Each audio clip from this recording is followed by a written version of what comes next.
네, 안녕하세요. 임상훈입니다. 이번 시간에는 메타버스 시대의 디지털 리터러시에 대한 얘기를 좀 해보려고 합니다.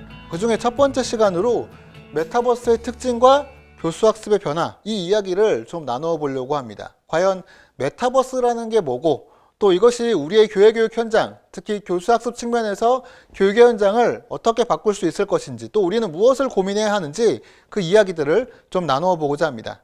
최근에 굉장히 흥미로운 사건이 한 번 있었습니다. 지난 2022년 1월의 일인데요.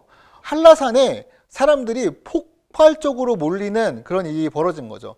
사실 코로나 이후에 한라산은 입장할 수 있는 입장객의 수를 매일 1,500명으로 제한하고 있습니다. 그래서 이 1,500명을 선착순으로 시스템에 예약을 해가지고 입산할 수 있도록 이렇게 만들고 있는데요. 물론 그 시스템 예약비는 무료입니다. 무료. 그러면 내가 그 1,500명 안에 들기만 하면 예약증, QR코드로 발급되는 것 같던데 그것들을 가지고 한라산에 가서 들어갈 때 그 QR코드를 찍고 입산을 하면 되는 그런 구조인 거죠. 그런데 굉장히 흥미로웠던 일이 어떤 거냐면 이 무료였던 그 피켓이라는데 이 피켓이 돈을 받고 거래가 되는 일이 벌어졌던 거죠. 그것도 싸지도 않습니다. 지금 여기 보면은 한 유명한 중고거래 사이트인데 2장에 10만 원까지도 거래가 됐던 그런 모습이 보이고 있어요. 아니 공짜였는데 2장에 10만 원에 판다. 도대체 왜 이런 일이 벌어졌던 걸까요? 왜 사람들은 10만 원씩이나 주면서도 한라산에 가려고 했던 것일까요? 그 배경에는 바로 한 예능 프로그램의 영향이 있었습니다. 한 예능 프로그램에서 전현무 씨죠. 이분이 새해 다짐을 하면서 한라산에 올라가는 장면을 방송으로 이제 내보냈는데 이 한라산의 모습이 그 멋진 그 촬영 기술과 더불어서 이 눈 덮인 한라산의 모습이 너무나 아름답게 비춰졌던 겁니다. 그러니까 사람들이 어떻게 돼요? 야, 한라산 나도 이번에 가보자. 사실 겨울 한라산, 뭐 저도 늦겨울이죠. 네, 초봄에 눈 덮인 한라산을 가본 적이 있는데 올라가기 절대 쉽지 않습니다. 저도 그냥 무척 고생하면서 백록담에 올라갔던 기억이 있는데요. 사람들이 이 모습에 반해가지고 그런 것들 생각 못하고 막 돈을 주면서까지 한라산에 이제 올라가려고 했던 것이었죠. 자, 그런데 여러분들 이 영상 한번 나중에 찾아보세요. 근데 이거 본다 그래서 한라산의 모습이 너무 아름답다라고 해서 지금 당장 한라산에 갈 수가 있나요? 쉽지 않습니다. 제주도에 가기도 해야 되고요. 티켓도 끊어야 되고요. 이게 예약이 내가 가고 싶은 때 갈 수 있는지 없는지도 모르는 상황이고요. 자, 그럼 어떡합니까? 한라산 못 가보는 걸까요? 사실 방법이 있긴 합니다. 이런 방법이죠. 자, 이 사진은 제가 한라산의 모습을 메타버스로 구현한 한 업체의 사이트를 제가 캡처한 모습입니다. 이 업체는 한라산을 드론으로 쫙 찍어가지고 백록담의 모습을 진짜 있는 그대로 구현해서 만들었었어요. 그리고 더 흥미로웠던 건 해가 지는 각도, 모습 이런 것까지도 다 데이터에 입력을 해가지고 지금 시간에 따라서 한라산 백록담의 모습이 어떻게 바뀌는지 이런 것들을 이제 보여줬던 거죠.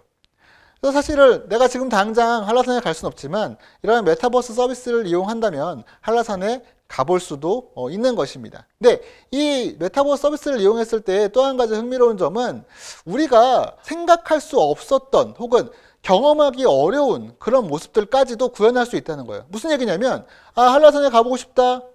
가면 되죠. 그쵸? 그리고 못 간다. 메타버스로 갈 수 있습니다. 하지만 메타버스로 간다라는 건 우리가 한라산에 실제로 갔을 때 그 감동을 느끼기는 사실 좀 부족하잖아요. 자, 그런데 제가 이 사진을 보여드린 이유는 뭐냐면 지금 보십시오. 태양이 저쪽 서쪽에 걸려 있습니다.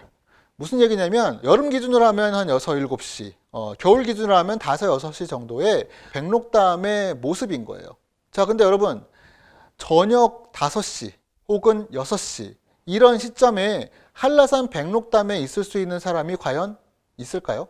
불가능합니다. 왜 불가능하냐면 한라산 백록담은 여름에도 하산의 시간을 벌기 위해서 오후 2시 이후에는 백록담에 머무를 수가 없습니다. 일반인들이. 관리공단 직원이 아닌 다음에는 석양이 지고 있는 한라산의 백록담 모습을 볼 수 있는 사람은 현실적으로 없다고 봐도 무방한 거죠. 하지만 궁금할 수 있잖아요. 저는 궁금했어요. 저도 한라산 백록담 참 좋아하는데 석양의 백록담은 어떨까? 근데 사실 석양의 백록담은 내가 피켓이 있어도 내가 지금 제주도에 있어도 가볼 수 없는 상황이죠. 하지만 메타버스 상황에서는 이러한 모습이겠구나, 이러한 어슴푸레한 모습을 갖고 있겠구나 라고 하는 것을 확인할 수가 있었던 거죠. 즉 메타버스는 단순히 우리가 시공간을 초월해서 새로운 공간을 만들고 이것만을 얘기하는 것이 아니라 우리가 사실은 꿈꿨지만 가볼 수 없었던 것, 혹은 구현할 수 없었던 것까지도 구현해낼 수 있는, 경험하게 할 수 있는 그런 요소가 된다는 겁니다. 여기서 가장 중요한 포인트가 있어요. 바로 이것은 내가 어떤 것을 보고 싶은지, 어떻게 하고 싶은지에 대한 생각이나 아이디어 혹은 마음이 있어야지만 그런 메타버스를 구현할 수 있다는 겁니다. 그동안 교육에 있어서 특히 코로나19 이후에 여러 가지 줌을 비롯한 갤더타운도 마찬가지고요.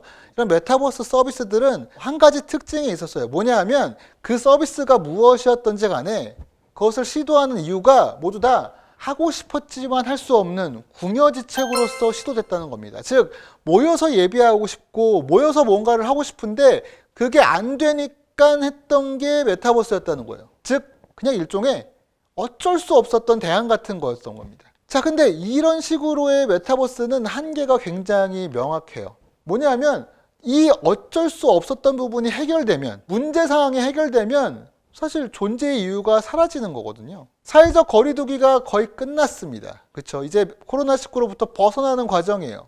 이 시점에서 우리가 고민할 건 무엇인가요? 그리고 우리가 코로나를 완전히 벗어난 이후에 고민할 건 또 뭔가요? 메타버스는 과연 어떻게 되는 걸까요? 저는 요즘 이게 굉장히 고민스러워요. 메타버스 이제 어떻게 되지? 코로나 때는 다들 와 메타버스 막 이러면서 했는데 과연 모두가 예배에 올 수 있는, 예배당에 올 수 있는 그런 상황이 됐어도 메타버스는 존재할까? 뭐 이런 고민을 하고 있는 거죠. 메타버스라고 하는 것이 교회 교육에 성공적으로 적용되기 위해서는 저는 이게 바로 필요하다고 봅니다. 뭐냐면 바람직한 교회 모습에 대한 이미지를 우리가 갖고 있어야 된다는 거예요. 어떻게 하는 것이 우리가 바람직한 교회 교육의 모습인지, 어떠한 공간을 만들어내는 것이, 어떻게 예배하는 것이 바람직한 모습인지에 대한 그림이 있어야 된다는 겁니다.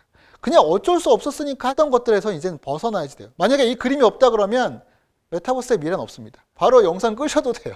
이 영상 볼 필요가 없어요. 왜? 안 쓸 거잖아요. 근데 메타버스를 통해서 뭔가를 해보겠다고 할 때에는 우리가 그동안 부족했던 부분 혹은 우리가 생각했던 이상적인 그런 교회 교육의 모습을 못했던 부분들을 메타버스로서 시도해보겠다, 실현해보겠다 이런 마음이 있어야 한다는 것이죠. 사실 메타버스가 이 코로나로 그냥 끝날 것인가, 코로나가 끝나면 메타버스도 같이 사라질 것인가, 사실 그렇진 않습니다. 메타버스는 앞으로 이 우리 사회에 굉장히 중요한 키워드로 계속 자리를 잡을 거예요. 그것을 증명하는 굉장히 중요한 사건이 있었습니다. 저는 이걸 얘기 꼽는데요. 페이스북이 본인들의 회사 이름을 메타라고 변경한 사건입니다. 페이스북은 이제 더 이상 단순히 SNS 서비스만 하는 것이 아니라 메타버스 서비스를 하는 회사로 거듭나겠다 하는 것을 천명한 겁니다. 즉 메타버스는 우리가 생각하는 것처럼 코로나 시절에 임시 방편으로 진행된 한 가지 방법이 될 수는 없다라는 것이죠. 메타버스의 개념적 정의를 보면 이렇습니다. 결국 초월이에요. 초월. 현실 세계를 초월하는, 그러면서도 현실 세계와 같은 그러한 가상의 공간을 얘기하는 것이 메타버스입니다. 그러니까 메타버스는 두 가지 특징을 다 가지고 있는 거예요. 자, 첫 번째로는 현실 세계를 초월해야 돼요. 현실에서 못했던 걸 할 수 있어야 돼요. 또 한 가지는 현실 세계가 비슷해야 됩니다. 이 두 가지를 동시에 충족시킬 수 있는 것, 그래야만 하는 것이 메타버스고 그것이 메타버스의 숙명이에요. 이 메타버스라는 얘기는 한 소설에서 등장한 단어입니다. 닐 스티븐슨이라는 사람이 쓴 소설인데요. 스노우크래시라고 하는 소설에 이 메타버스란 말이 처음 등장합니다. 재미있는 건 이 소설에 등장한 용어가 메타버스만 있던 게 아니었어요. 아바타란 말도 여기서 처음 등장합니다. 굉장히 유명한 작가죠. 아바타 혹은 메타버스 이것들이 최초로 시도된 게 언제냐? 이게 코로나19 때문이냐? 사실은 그렇지 않습니다. 이미 오래전부터 메타버스란 말은 사용되어 왔어요. 다만 우리나라에서는 메타버스란 말을 잘 쓰진 않았던 것 같습니다. 최초의 메타버스 서비스 뭐냐라고 했을 때 글로벌 관점에서 보면 세컨드 라이프를 먼저 얘기들 합니다. 이 세컨드 라이프라는 서비스 기억나시는 분들 아마 있을 건데요. 2003년에 출시된 실제로 내가 새로운 사회를 살아가는 말 그대로 세컨드, 새로운 세컨드의 라이프를 살아가기 위한 하나의 플랫폼으로서 이 서비스가 등장하고 이것이 메타버스를 설명할 수 있는 굉장히 대표적인 서비스 중에 하나였죠. 하지만 이 세컨드 라이프는 오래가지 못합니다. 지금 2022년 현재도 여전히 서비스가 되고 있긴 하지만 옛날 같은 모습은 아니죠. 우리나라에도 엄청난 메타버스가 있었습니다. 저는 사실상 한국형 메타버스 그리고 글로벌한 관점에서 봐도 가장 강력한 특징을 가진 메타버스, 강력하게 메타버스의 성격을 갖고 있던 서비스로서 싸이월드를 꼽아요. 자, 왜 그러냐 하면 싸이월드는 여러 가지 자기를 표현할 수 있는 모습을 보여줄 수 있었을 뿐만 아니라 이 가운데 있는 이런 미니룸이라든지 이런 스킨 이런 것들을 통해서 구현하고자 했던 새로운 모습들까지도 지금 현재는 없지만 지금 현재 내가 그렇진 않지만 구현하고 싶었던 새로운 모습까지도 만들어낼 수가 있었거든요. 또 중요한 특징 뭐예요? 도토리. 여기에 가상화폐 개념이 들어가서 이 가상화폐를 기반으로 서비스가 움직여졌다는 것도 굉장히 중요한 특징입니다. 즉 지금 요즘에 얘기하는 메타버스의 특징들을 모두 갖추고 있는 것, 싸이월드였죠. 자, 그렇다면 메타버스 도대체 뭐라고 정의할 수 있느냐라고 하는 거예요. 제가 메타버스에 관한 다양한 자문도 하고 이런 연구들도 하고 있지만 흥미로운 점은 모든 연구들이 모든 자문 그런 사업들이 대부분 메타버스가 뭡니까? 라는 것을 정의하는 것부터 시작한다는 거예요. 무슨 얘기냐면 메타버스란 정의가 사실 좀 모호하긴 합니다. 사람마다 다르게 얘기하고 있긴 해요. 자, 그런데 메타버스를 구성하는 주요한 키워드를 세 가지를 꼽아보자면 사실 이것들에 대한 어느 정도 합의는 이루어져 있는 상태입니다. 뭐냐? 첫 번째, 유의적 측면입니다. 메타버스는 재미있어야 돼요. 또 때로는 게임과 같은 성격을 갖고 있기도 합니다. 즐거움이 있어야 돼요. 두 번째로는 지배력을 행사할 수 있어야 됩니다. 내가 뭔가 할 수 있고 내가 뭔가 통제할 수 있고 내가 하고 싶은 대로 할 수 있는 환경들이 만들어져야 되는 것, 메타버스의 특징 중에 하나입니다. 세 번째는 자극. 네, 안전한 도전이어야 돼요. 무슨 얘기냐면 실제에서 시도했을 때에는 하기 어려운 혹은 위험한 것들을 메타버스에서는 시도해 볼 수가 있죠. 즉 안전한 도전을 할 수 있을 만한 안전한 자극을 받을 수 있을 만한 환경을 만들어 주는 것, 이게 메타버스의 중요한 특징이라고 이야기할 수가 있습니다. 그래서 이런 메타버스는 사실 현실 세계를 기반으로 하고 있어요. 즉 현실 세계를 그대로 구현하든지 혹은 현실 세계를 초월하든지, 즉 기반 자체가 현실 세계라는 거죠. 그래서 그것들을 기반으로 연속적이고 그다음에 동시적으로 이루어져야 되고요. 그 다음에 실제감, 진짜 있는 것 같다라는 느낌이 들어야 되고요. 그 다음에 서로 상호 교류, 현실 세계와 가상 세계가 상호 교류되면서 운영이 되는 이러한 특징들을 가지고 있어야 합니다. 그리고 사실 뭐 교회 교육에서 혹은 교회에서 목회 차원에서의 메타버스에서는 큰 중요한 이슈가 아닐 수도 있지만 경제적 흐름, 즉 경제 활동이 일어날 수 있는 그러한 플랫폼, 이런 것이 메타버스의 중요한 특징으로서 다뤄지는 내용들입니다. 그래서 메타버스에 대한 정의들을 살펴봤을 때 가장 흔하게 얘기하는 게 바로 이 ASF라고 하는 곳에서 만든 정의입니다. 여기는 메타버스란 4가지 유형의 서비스가 있다라고 이야기를 하는데요. 크게 증강현실, 라이플로깅, 거울세계, 가상세계, 이렇게 4가지가 있다고 얘기합니다. 그러면 각각의 대표적인 메타버스 서비스들을 한번 살펴보도록 할게요. 먼저 증강현실입니다. 여러분들 아마 익숙하실 건데 잠깐 보시죠.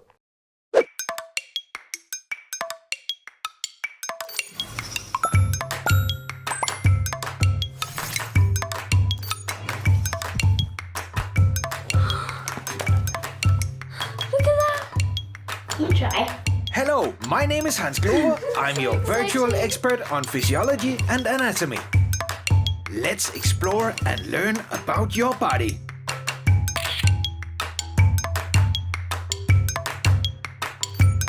자, 이 서비스는 말 그대로 메타버스 안에서 사람들이 그 티셔츠에다가 뭔가를 넣어놓은 다음에 비춰봤을 때 그것들이 실제 있는 것처럼 보여지는 이제 그런 그 서비스였겠죠. 두 번째로는 거울세계입니다. 라이프로깅은 그냥 패스할게요. 거울세계 같은 경우는 대표적인 게 이제 게더타운 같은 서비스죠. 제가 2번째 시간에 이 게더타운에 대해 중점적으로 좀 다룰 예정인데요. 실제로 우리가 존재하는 세계를 그대로 좀 구현해 볼 수 있도록 하는 그런 공간 디자인 서비스. 사실 게더타운의 시작은 재택근무를 위한 툴에서 시작되긴 했거든요. 어쨌든 이런 거울 세계로서의 특징을 가장 잘 갖추고 있는 서비스가 바로 이제 게더타운이라고 할 수가 있고요. 그 다음에 가상세계입니다. 이거는 게더타운과는 좀 다른, 실제로 우리가 존재하는 지금은 여기 없는 그런 것들을 만들어내는 서비스로서 디자인이 된 그런 플랫폼입니다. 스페이셜이라고 하는데요. 어떤 것인지 잠깐 보죠.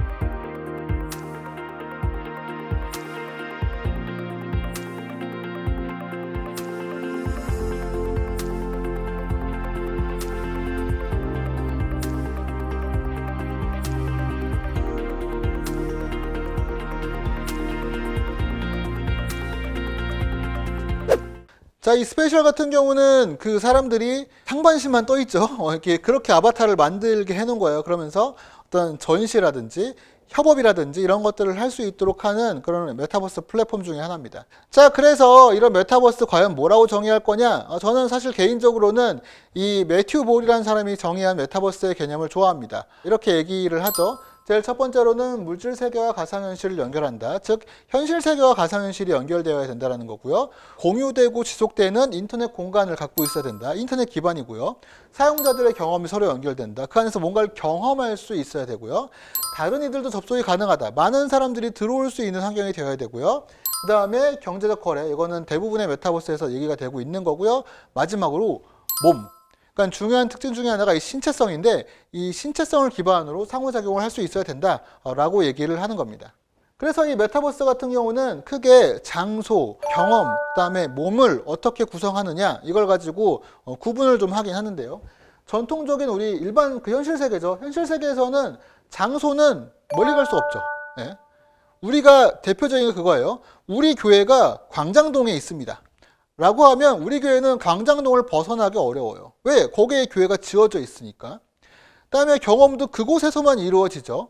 그리고 나도 실제 존재하는 나 한 사람이 거기 가서 뭔가를 하는 이제 이런 형태의 경험이 만들어지게 됩니다. 자, 그런데 이게 인터넷으로 넘어오게 되면 바뀌어요. 어떻게 바뀌냐면 일단 장소가 기존의 고정된 장소에서 비고정된 장소, 그러니까 어디든지 갈 수 있는 상태로 변화합니다. 물론 여기서 데스크톱과 모바일을 나눴을 때 국지적, 비국지적이라고 표현한 이유는 뭐냐면 데스크탑은 들고 움직이기가 어렵잖아요. 그래서 여기 국지적이라고 표현을 한 거고, 모바일은 우리가 스마트폰 어디든지 갈 수 있으니까 이제 비국지적이라고 표현한 거죠. 대신에 문제가 뭐냐면 이런 기존의 인터넷 서비스들은 내가 없습니다.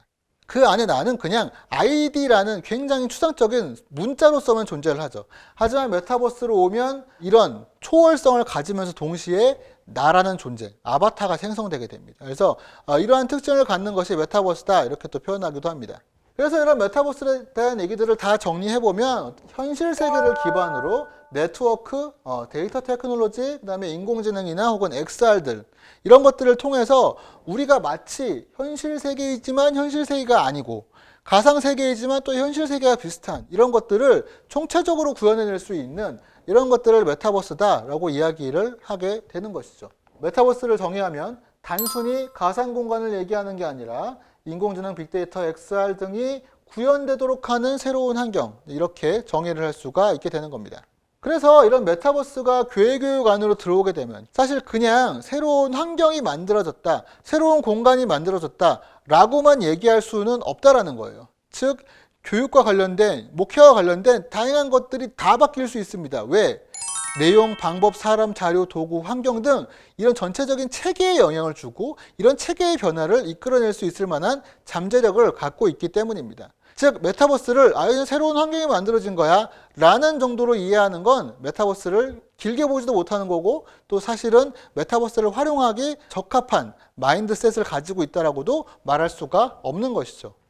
이런 논의에서 굉장히 흥미로웠던 얘기가 저는 사실 이거였습니다. 제가 이제 다니고 있는 교회에서도 이게 한참 문제였던 적이 있었어요. 뭐냐 하면 코로나 이후에 처음 비대면 예배가 시작됐을 때에는 유튜브로 많이 진행을 했었죠. 그것도 녹화 영상을 올리는 것들로서 많이 진행을 했습니다. 그러다가 유튜브에 실시간 영상을 올리는 것들이 유행하기 시작하고요. 교회 학교 같은 경우는 실시간 유튜브보다는 줌으로 넘어오는 경향들이 되게 컸어요. 자, 그런데 지금 이거 제가 줌 그 공식 사이트에서 가져온 이미지인데, 여기는 와 다들 사람들이 카메라를 켜고 막 되게 다양한 제스처를 취하는 이런 아름다운 그림이잖아요. 근데 아마 줌으로 예배를 해보신 분들은 아시겠지만 이런 아름다운 그림은 잘 나오지 않습니다. 어떻게 되죠? 여기 다 시커매요. 애들이 다 카메라 안 켜거든요. 자, 그러면 여기서 문제가 있었어요. 사람들이. 교사들이 특히 불만이 많았습니다.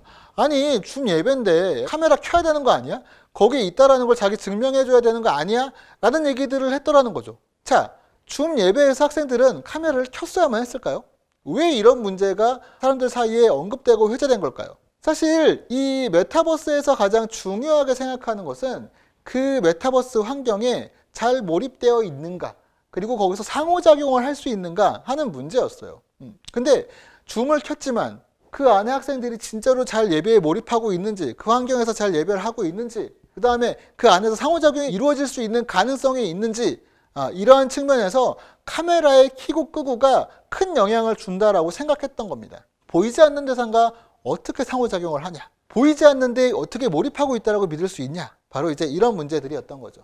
결국 이런 그 메타버스 환경에서 우리가 존재한다라고 하는 것은, 그 안에 있다라고 하는 것은 사실 우리가 직접 보는 게 아니잖아요. 그 사람을 우리가 직접 마주하면 여기 왔네, 저기 길동이 왔구나 이렇게 얘기할 수 있지만 직접 보는 게 아니기 때문에 이 매개된 메타버스를 통해서 혹은 어떤 컴퓨터라든지 인터넷을 통해서 매개된 그 대상이, 매개된 그 길동이가 실제로 여기에 존재한다라고 하는 믿음을 얻을 수 있어야 된다는 거예요.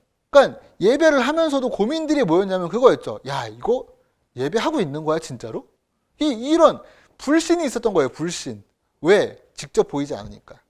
그리고 장소가 집인데 혹은 다른 곳인데 예배가 되냐, 뭐 이런 부분도 있었고요. 이걸 아주 쉽게 표현하면 이렇게 얘기할 수 있는 겁니다. 선생님 입장에서는 야, 화면 그 너머에 학생이 진짜 있을까? 저거 그냥 접속만 해놓고 어디 딴 데가 있는 거 아니야? 학생 입장에서는 아유, 저 화면 너머에 진짜 교회가 있나? 이거 그냥 화면 아니야? 이거 교회라고 얘기할 수 있어? 자, 이런 고민들이 존재했다라는 거죠.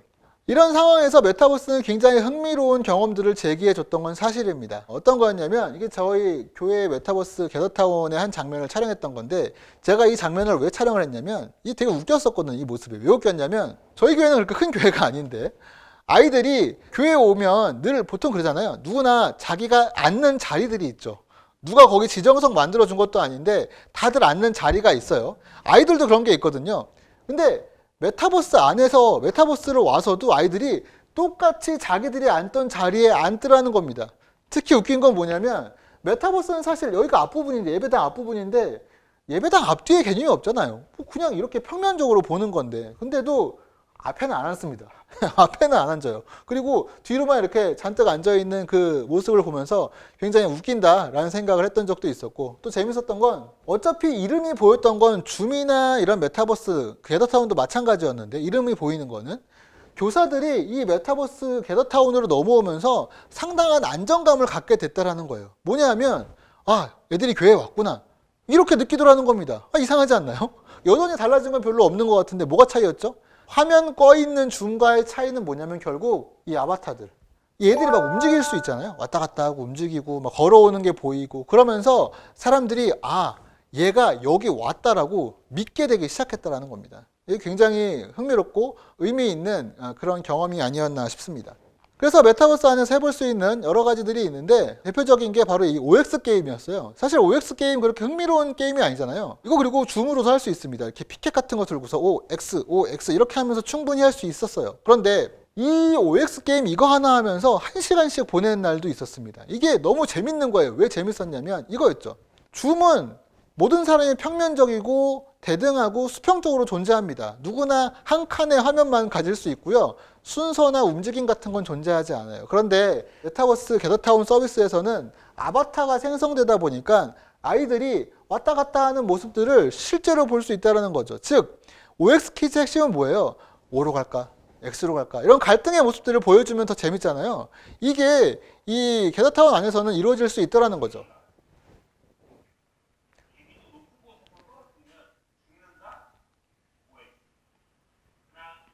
여기서 학생들이 자, OX 얘기하면 막 움직입니다. 여기서 막 움직여요. 갈등을 하게 되죠. 자, 이런 몸으로서의 행동들이 보여지게 되는 겁니다. 자, 이처럼 테크놀로지가 발전한다라고 하는 것, 즉 우리가 메타버스를 우리의 교회나 우리의 교회 교육 환경으로 가져온다라고 하는 것은 단지 우리가 모일 수 없었으니까 새로운 공간을 만든 거야 라고 하는 수준을 넘어서는 이야기가 될 수 있다라는 거예요. 즉 이런 테크놀로지의 변화는, 새로운 환경의 등장은 지식이나 학습, 이런 교육의 장면들까지도 많이 바꿔낼 수 있을 만한 가능성을 갖고 있다라는 겁니다. 즉 메타버스를 그냥 새로운 환경, 그게 아니라 이게 등장했기 때문에 우리의 교회 교육 환경이, 교회 교육의 모습이, 목회의 환경이, 목회의 내용이, 교회 교육의 내용이, 그리고 그 안에서의 방법들이 어떻게 바뀔 수 있는가라고 하는 총체적 차원에서의 변화를 고민해야 한다라는 겁니다.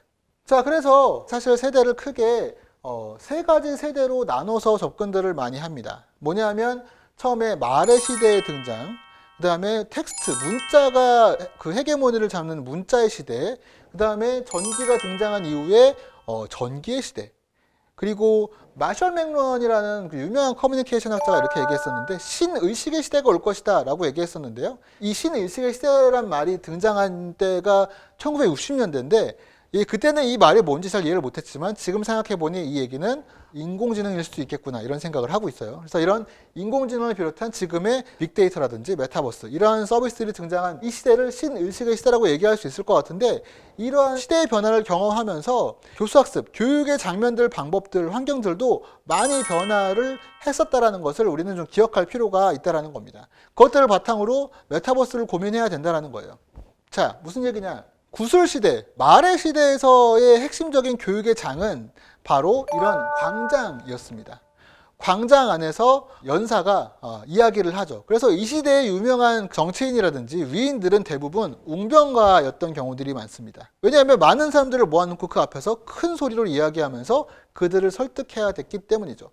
이러한 환경에서의 교육의 모습은 보통 이런 문답식 교육, 그러니까 스승이 뭔가를 질문하고 제자가 그것을 답변을 하고 이런 형태의 문답식 교육이라든지 혹은 도제식 교육, 스승이 어떻게 따라가는지 보고 나도 같이 흉내내 보는 거, 이제 이런 형태의 교육이 주류를 이루었다는 거죠. 근데 이 시대와 예수님이 사시던 시대가 사실 비슷하잖아요. 무슨 얘기냐면 예수님이 사실 때의 그 교육의 장면들도 그때의 그림들을 살펴보면 성경에도 이런 장면들이 많이 나오죠. 넓은 곳에 호수라든지 넓은 광장 같은 데 사람들이 모여가지고 거기서 예수님이 말씀을 전하시고 그리고 예수님의 주변에는 그 12 제자들이 같이 예수님을 도와서 이렇게 사역을 해 나가는, 그래서 예수님과 12 제자들의 장면들을 살펴보면 그렇잖아요. 예수님이 질문을 던지죠. 넌 날 누구라고 하느냐? 이런 질문이라든지 그러면서 그 제자들이 답변을 하죠. 그리고 그 가운데서 암과 깨달음이 발생하게 됩니다. 사실 이게 구슬시대의 전형적인 그런 교육의 모습이었어요. 이 얘기를 제가 왜 드리는 거냐면 사실 우리가 교회 교육에서 혹은 목회 환경 안에서 이상적으로 바라보는 교육의 모습, 목회의 모습이 이 시대의 것을 재현하는 것이다 라고 생각한다 그러면, 즉 지금은 교회 학교라는 표현을 많이 쓰잖아요. 그러니까 학교의 모델을 교회 교육 안으로 가져온 건데, 그러다 보니까 적은 수의 선생님들이 많은 학생들을 동시에 상대하는 이런 모습들이 나오게 되잖아요. 교재가 필요하고 등등등 이런 모습들. 근데 우리가 생각하는 이상적인 교회 교육의 모습이 과연 학교의 모델의 모습인지, 혹은 예수님의 시절처럼 구슬시대처럼 대화와 도제와 이런 식으로 교육이 이루어져야 되는 것이 바람직한 모습인지 우리는 생각해 볼 필요가 있다는 겁니다. 이게 왜 중요하냐? 이것을 어떻게 생각하느냐에 따라서 우리가 만들어낼 메타버스의 모습이 달라질 수 있다는 거예요. 만약에 우리는 사실은 예수님의 모습을 닮아가는 것을 원하잖아요. 그것들을 지향하잖아요. 그럼 우리의 교육의 모습도 예수님이 하셨던 그 모습을 그대로 구현하고 싶다라고 얘기하면 우리가 구현해야 될 메타버스는 마치 이런 광장의 모습처럼 보여야 될 수도 있는 거예요. 광장의 기능처럼 만들어져야 될 수도 있는 거예요. 그 안에서 그리고 이루어지는 교육의 장면들은 바로 이런 문답식 교육이나 혹은 도제식 교육의 모습을 갖추는 것, 이런 것이 메타버스를 통해서 구현할 바람직한 모습일 수도 있는 거예요. 만약에 그게 아니라면 우리가 지금 교회 학교라는 말을 쓰는 것처럼 학교의 모습처럼 가르치겠다라고 하는 것이 아이디어라면 좀 더 학교처럼 바뀌는 것, 좀 더 메타버스에 대한 구성이 학교의 구성처럼 바뀌는 것을 생각해 볼 필요가 있다는 겁니다. 현실 세계에 기반하지만 현실을 초월할 수 있다라고 얘기하는 건 바로 그거예요. 그동안의 우리 메타버스, 지금의 코로나 시절의 메타버스에서는 한국 교회가 했던 건 뭐냐면 교회 예배당에 갈 수가 없으니까, 예배당 갈 수 없으니까 예배당의 모습을 그냥 그대로 구현했던 것이 사실 기초적인 시도였어요. 그리고 그것이 바람직한 모습이기도 했습니다. 교회에 갈 수 없는 사람들에게 그 헛헛한 마음들, 이런 것들을 좀 달래주고, 또 예배를 하고 싶은데 그냥 단순히 유튜브를 보는 걸로는, 유튜브는 사실 예배만 보는 게 아니잖아요. 재미있는 영상들도 보고 다른 정보도 보고 이런 건데, 그냥 그것 중에 하나로서의 예배가 아니라 정말 내가 뭔가 마음을 다해서 예배를 드리고 싶은 그 마음을 담은 그것을 해볼 수 있는 진짜 예배당 같은 모습, 그런 것들을 구현하는 데 있어서 메타버스가 의미 있는 역할을 했던 건 사실이에요. 근데 지금은 제가 이런 얘기를 왜 하느냐면 그 사회적 거리두기, 예배당에 갈 수 없었던 그 시대는 끝나갈 거라는 겁니다. 그러면 우린 다시는 예배당에 갈 수 있어요. 근데 메타버스의 역할이 예배당에 갈 수 없는 사람들한테 예배당의 모습을 보여주는 것, 그 안에서 예배할 수 있도록 하는 것처럼 만들어주는 것이었다면 한국교회에게 메타버스는 끝났습니다. 없어요. 필요 없어요.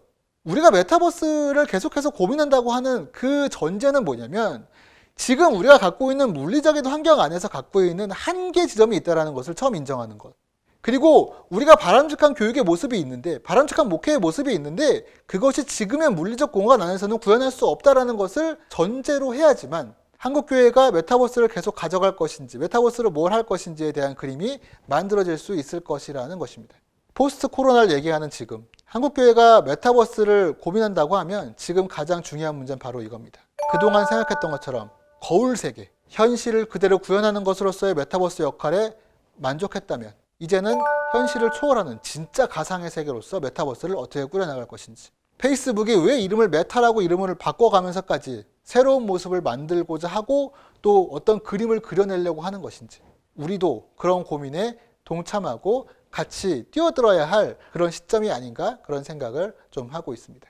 여러분들에게 메타버스를 한번 고민해 볼 수 있는, 메타버스가 어떤 곳이었으면 좋겠는지, 그리고 메타버스를 통해서 어떠한 교육과 어떠한 목회가 이루어지길 원하는지 깊이 있게 한번 생각해 보시고 고민해 보실 수 있는 그런 기회가 되셨으면 좋겠습니다. 자, 그러면 다른 영상에서는 제가 메타버스라는 것이 어떤 식으로 활용이 될 수 있었던 것인지, 그리고 그것을 통해서 거울 세계를 구현했을 때 어떤 모습이 가능했었는지 사례들을 좀 같이 살펴보도록 하겠습니다.